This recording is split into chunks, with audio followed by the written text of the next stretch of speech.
Hey guys, so let's talk triggers. We hear that word being thrown around quite a bit these days, but what does that word actually mean?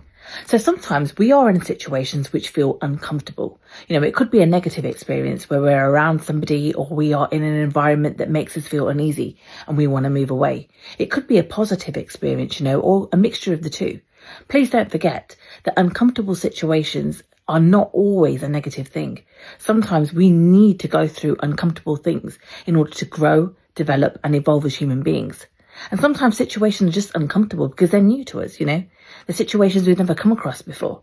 But nonetheless, whether it's negative or positive, whether we feel deeply uncomfortable or whether we feel slightly uncomfortable, that is still an uncomfortable situation. A triggering situation, on the other hand, is something completely different. That is where our nervous system perceives danger.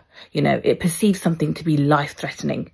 And upon this perception, it will activate the dorsal and sympathetic pathways, the fight, flight, freeze or fawn pathways, And upon activation of those pathways, we will go into a full-blown survival mode reaction, which is completely overwhelming. So you can already see the difference between the two. In an uncomfortable situation, we still have an element of control. In a situation which is triggering, we kind of feel we have no control, Those pathways just overtake.